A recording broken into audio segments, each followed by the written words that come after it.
Another video here by the Tokyo real estate man, or now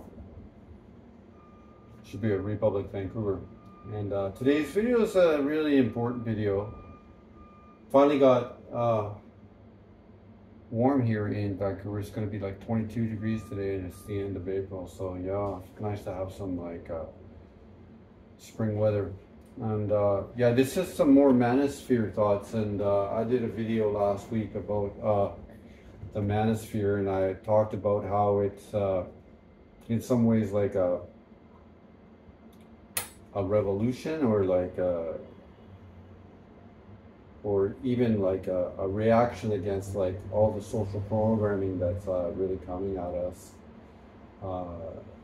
It comes at us in so many ways on our social media, and the people who decide not to go on social media, in some ways I think that's an intelligent move. But I think it's not a bad idea to jump into social media and to study what's going on, but just you have to be realistic and know that social media might have some effects on you, and you have to be very aware of its dangers and stuff like that. And certainly there's structural obstacles all around us, central banks, government regulation. But I mean, the core idea in the MansSphere, what's sort of come out over the last these 10 years is your attitude is going to create the biggest effect in your life, and that goes for me too. Like every day, the attitude that I have toward the things that I do, that's the thing that I put out into the world, right? So I really have this like idea of this this sort of loop and everything like this. So it's the vibes that you put out or the vibes that you're gonna get in.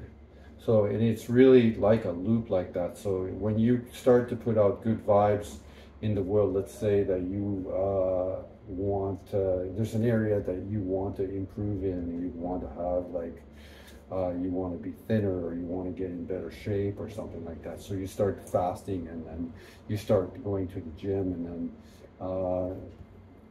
you start to put out like a better vibe into the world, and like the vibes that are going to come, they're going to always come back to you in that way. So it's the same as I notice it, like when people always come to my shop and we're talking, because it's really a center, place where I sort of talk to people. And I notice that when I talk to people, they want to ask certain things about me or about the shop, but I'm always careful, like when I'm talking to them, that I start to ask about them. I don't want the conversation to be solely upon me, because that really puts a really selfish vibe. So I always like to find out about people and about their personality. And I have one little really example that's really interesting that's happened to me, or actually two really interesting examples that have really happened to me. I'll talk about one here for now. I'm not in Tokyo, but I lived in Tokyo for 30 years, and I have two sort of really, I have a lot of friends there, but I have two really good friends, and they're both there right now. And this one friend, he's really brilliant at social media, really brilliant.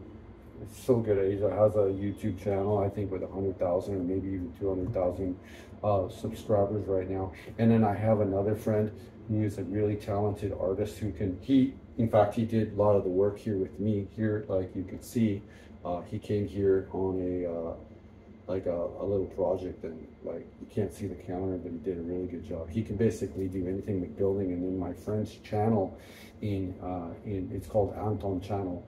He has like a DIY, buy an old Japanese house and fix it up. And I wanted to put, because Evan is in Tokyo right now, that's my artist friend. He's been a friend of mine for a long time. He's in Tokyo right now, and I really wanted to introduce the two people. But I have always been careful not to, because Anton, he works so hard at his social media. He works so very hard at his social media. I've never ever tried to, like, he's really talented at it, way better than me. I've never tried to, like, abuse it. But I've been putting out, like, trying to put out positive vibes in my life every day like this. And then I got a mail the other day from Anton, and he had heard somehow, and I didn't mention it to him, he had heard that Evan was in town and that he wanted to meet him and he had a job for him to do. So I don't know, it could be, but I really look at, like, that kind of thing. I didn't do anything about it, but I was putting positive vibes out in the world, and the thing that I wanted to have happen happened. So I think that in some ways is like a product of the positive vibes that you try to put out there. I don't know. I mean, it's not science, but I think that's kind of what is a really good thing to bring into your, just realize that what you put out is what you're going to get back in. And then you have to, you know, what are we going to do in the things in our life? Like, what are we going to fast? Are we going to go to the gym? Are we going to eat healthy food in order to make us, like, our like physicality or like our mental state positive, right? What can we do that are going to help us, like, get vitamin D today? It's sunny today. We need to go get some vitamin D. What can we do to sort of construct, like, the things that we can do in our lives that create this positive vibe so we can get the things that we need back. So yeah, I think the title of the video is vibe out is going to bring the vibe in, and that's what we want to work on. Okay, yeah, another video here by Shibuya Republic, Vancouver, or formerly the Tokyo Real Estate Man. Bye bye.